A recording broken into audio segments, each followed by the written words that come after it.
intros to all of these videos are the same, so if you've already heard my spiel, go ahead and skip to the topic for the day. Everything here is just my opinion and it comes from my own personal understanding of the game. So if you disagree with anything here, I'd actually love to hear about it. So yeah, feel free to send me a message.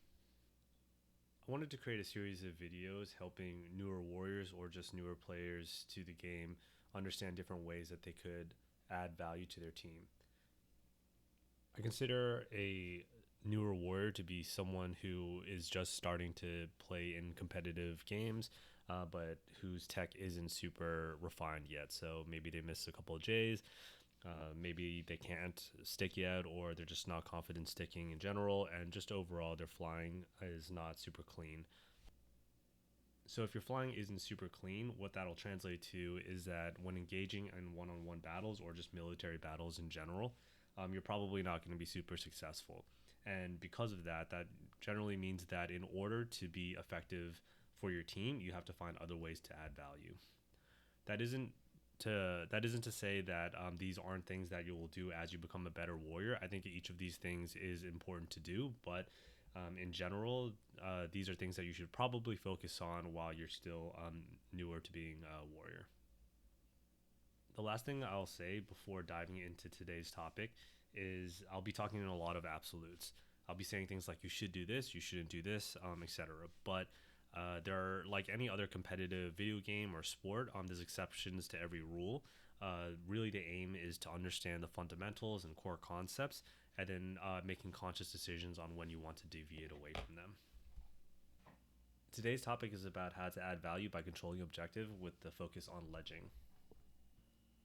In talking about ledging, I'm not going to go into too much about how to actually ledge. I'm more going to focus on decision making and how to add the most value while you're ledging, and just different things that I've been seeing newer players do here in Seattle that is taking away from the value that they add when they're ledging. So the first thing to keep in mind when you are the ledge for your team is that your goal, your overall goal, is to stop all 12 berries from going in. And that's a simple thing that might be obvious, but a lot of times what I see is that people will sacrifice their long-term goal for short-term goals. And that short-term goal being trying to stop every individual berry from going in. There's going to be a lot of situations where trying to stop a single berry from coming in is going to hurt your ability to stop all 12 berries from going in. And the most likely scenario for that is if by trying to stop one berry from going in, you end up dying. But before we get into that, let's talk about comms a little bit. One thing that's really important that I just don't see happen nearly enough is communicating with your team when you're ledging. So there's really like a handful of scenarios in which you really need to tell your team what's going on while you're ledging. One is when you die, you have to tell your team that there's no longer a ledge. That's really simple, but like this almost never happens in the games that I've been playing in Seattle where people say that there's no ledge. Like a lot of times when the ledge dies, the player won't say anything. And you absolutely need to tell your team when the ledge goes down. The other really important thing to tell your team is when you're being cleared. So a clearing scenario is either the enemy queen is coming to clear you out, or maybe even like two warriors are coming to clear you out. But the reason that this is a really important piece of communication to tell your team is because you can't handle that situation alone anymore, and you have to give your teammates the information that they need to determine whether or not the highest value thing for them to do is to come help you at ledge. Now, maybe it's not, right? Maybe you're getting cleared by the queen. You tell your team that you're getting cleared by the queen, and they decide not to come help you. That's fine. That's a determination that your team has made that there's higher value things to do elsewhere. But at the very least, you need to tell your team what's actually going on at the ledge. It's pretty obvious how ledging helps you add value to your team, right? Like you're delaying the other team's win condition. So, like I said, I'm not going to be talking about how to ledge too much, but I did want to touch upon like just things that I see happen over and over again in games here that like maybe players don't recognize is really hurting the value that they're adding by ledging. So I feel like everything I say it like is really obvious when I first state it, but like even though it's super obvious, like I see it happen over and over and over again. So one of the main things to do when you're ledging is to not die, and that sounds like super obvious, but it happens over and over and over again. And the reason it happens over and over again is because players think that they need to stop every barrier from going in, and they think that they can't leave the ledge. So the concept here is it's more important to leave the ledge when you're outmatched and come back later than it is to like just try to stay here and then maybe like stop like a single barrier from coming in, right? Like maybe the queen's coming to clear, this drone's coming in, and you're like, okay, I really need to stop this barrier from coming in, and this is an obvious like you're gonna die here, right? Like you have to make the determination that whether or not this is a good play to do. You have to know that you're going to die here. Like if you're like a trickier warrior, maybe there's like some things that you can do. If you're speed, like you can pick off this warrior, bait the queen, kill the queen, whatever. If that was you and you were able to do that, you wouldn't be watching this video because you would no longer be a third warrior. Like this is all about how to add value, like having a certain skill set, a skill set that's like not very advanced yet. And the most important thing to do is to play within your skill set. Like if you're getting cleared and this drone is coming in, you have to leave. And the reason that you have to leave is even if you pick off this drone, and then you die, like the berry's still going to be there, maybe gets kicked around a little, whatever. But by the time that you get up again in order to come to ledge, that berry has already come in. At best, one berry has been run. At worst, like it's hard to get you up, and then maybe 2, 3, 4 berries go in. So, like in scenarios in which like you can stop a berry, but you're almost certainly going to die, don't die. Right. Another big time that this happens is this, like you're taking this position and this drone's coming in and this like the queen's going to J on you. Right. A lot of times what I see is the warrior will just kind of be like, okay, whatever. I'm gonna challenge this J. I'm gonna see what happens. I'm just gonna challenge this J. And after I challenge the J, like maybe this drone's still gonna be here. And I'm gonna kill the drone. Don't do that. Like value your life over trying to challenge someone else's tech, because quite honestly, like yeah, you're gonna get some percentage of these kills by challenging J's, but you generally shouldn't be challenging J's on queen. Because this is something that will only happen with like a very positive EV against bad queens. Like a good queen is going to hit this tech the majority of the time, and you're going to die the majority of the time. Don't try to learn skills that only work against bad players, because that'll cap like your skill progression. Do things that will work against good queens and also bad queens, right? Like always trying to challenge J's. Yeah, sometimes it feels good to get a kill on this queen, but you're not going to become a good player by challenging J's over and over again. There are times to challenge a J. We're not going to talk about this here, but as a rule of thumb, stop challenging J's. I would say that that's rule number one. When you're on ledge, don't die, or at least try not to die as hard as you can. Don't resign yourself to when you're getting cleared to say that, okay, I'm gonna get cleared and like that's that. Like maybe you think in this scenario that getting cleared is not a big deal because like someone else will rotate to your position. As long as you communicate that you're down on ledge, someone else will come ledge, which is true, right? Like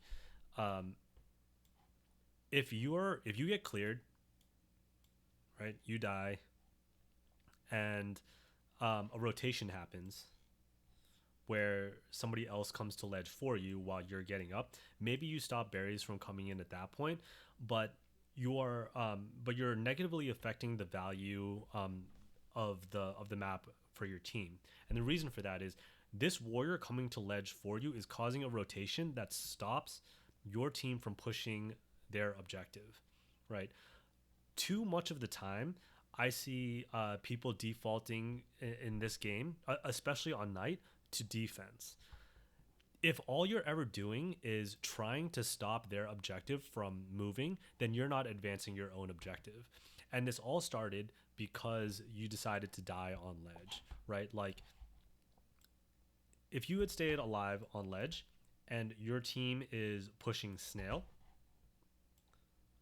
by staying alive on ledge, you're allowing your other warrior 1, warrior 2, objective runner, maybe even the queen to help advance this snail, right? Like a 3 like a situation in which a fight is happening here is all predicated on your ability to stay alive on ledge.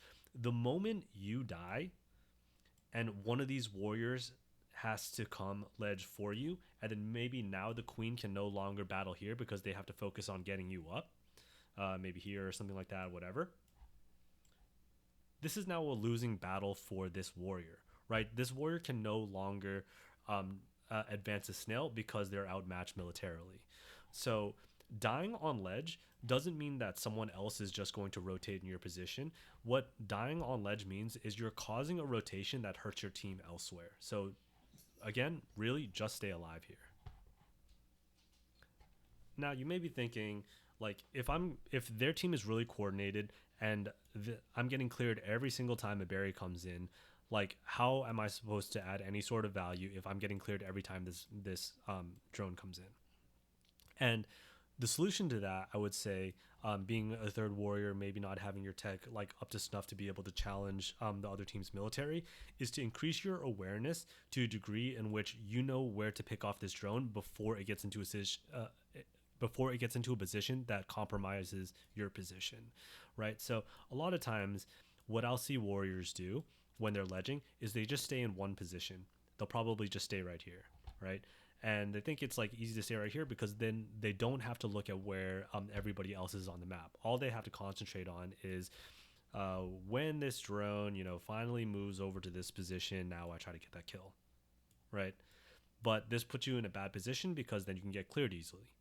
If you're continuing to get cleared, what that means is you need to be able to kill that drone in a different spot, right? Like maybe it's harder to this drone has just spawned, it starts to come down, maybe you track it through the wrap or something like that, and these are just inherently harder kills to get because the drone has more maneuverability. They don't just move in one direction, but like these are things that you have to learn to be able to do in order to not continually be cleared. You have to know where the drone is going and you have to be able to kill it in different positions, because if you don't, then you're going to become too predictable if you're only statically staying in one position. So like I said at the beginning, the goal of ledging isn't to stop every single berry from coming in. It's about delaying the other team as long as possible, in hopes that you're able to push your offense to a degree in which shifts their focus, or you just went out right on that objective. So really, like, even if you're unable to get these kills while you're tracking it other places, just delaying the movement of this drone sometimes is good enough, and you are continuing to add value to your team every time you delay this drone from doing something, right? So that can look something like this. Like, this drone comes from this berry pile, you take this position and it can no longer move here, right? Like, you might not be able to get this kill, but you're going to force this drone to have to come in a different direction.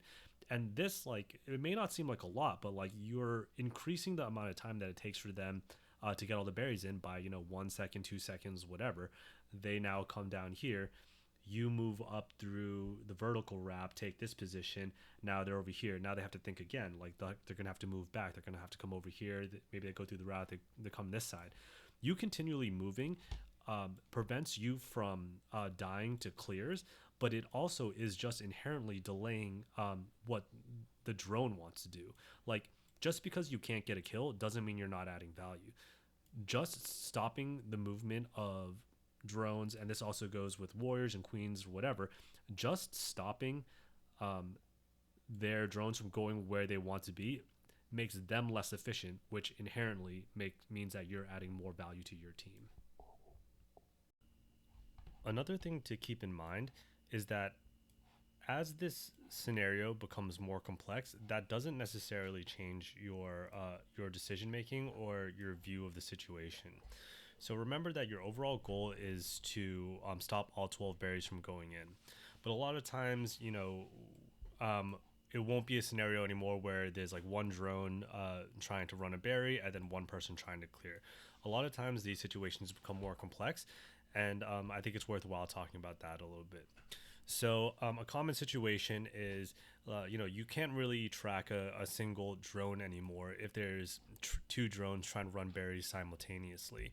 And a lot of times, newer warriors will get overwhelmed with a situation in which there's two berry runners. Maybe they're like here right now. These berries are about to come in, and the queen is also coming to clear. So, like I said at the beginning, an important thing to do is recognize as early as possible when the queen is coming to clear, so that you can tell your team that you're starting to become outmatched in this situation. But also outside of that, this sort of situation, you need to recognize what's going on here. A lot of newer players will start to feel overwhelmed, and they think again that they need to stop every single barrier from going in, even at the risk of getting killed. There's a couple things that you should recognize in this situation. One is, and the main thing is that this isn't your fault, right? Like them committing 60% of their resources in order to run berries against a single player is not your fault. And what I mean by that, and that doesn't mean it's necessarily the rest of your team's fault, but it's also a scenario where you can only do so much in this situation. But also, what I'm thinking when I'm in this situation where there's like two berry runners, there's a queen coming, maybe even there's like another warrior coming in to try to pinch me. What I'm thinking in a scenario where this is all collapsing down on me isn't to feel stressed or that like things are going really bad in this situation. What I'm thinking is, if this is happening to me, we better be pushing objective on our side equally as strong. And the only thing that I can do in this scenario is do the best job that I can in order to delay these berries from going in. And the only way that I can do that is to not die and pick off individual berries where I can, and not to try to stop all the berries, in hopes that somewhere else on the map, we're really, really pushing our own objective. So what I mean by that is, inherently, if the team is committing 60 or 80% of their resources to one action, then that means that on the other side they only have 20 or 40% of their resources to stop our objective. So in that situation, like if we're running snail, maybe that means that the snail is able to move like basically unhindered, because we're going to be picking off that warrior a lot, or that these berry runners are really going in, like because there's only one ledge, and again, this scenario is being mimicked on the other side. Now, this might not happen. Your team might be in the back foot, and that is what allows these berries from going in. But the central concept that I'm trying to illustrate here is that the only thing that you can do in a lot of situations is add value as best you can on your side. And because this is a team game, and I really want to stress that, because this is a team game, if you're not winning in a scenario where you're occupying a significant amount of their resources, then that usually means that it's not your fault that you're losing if you end up losing. That generally means that maybe the team wasn't as strong, something went wrong, but you can only do as much as you can. And you have to rely on your teammates to be doing equally as strong of a job, or that they're equally adding as much value. And that is what's going to allow your team to win. So let's dive into just a tiny bit about the specifics of this situation and choices that you might make. So the first thing to do is, obviously, like I've said before, is to stay alive. And the reason that you want to stay alive is the same as the other ones, which is, if you stop a single berry from going in here, that obviously halts everything that's going on everywhere else, because another ledge has to come in. But just if your short-term goal of stopping one berry like succeeds and then you die, then obviously a lot more berries are going to come in after that.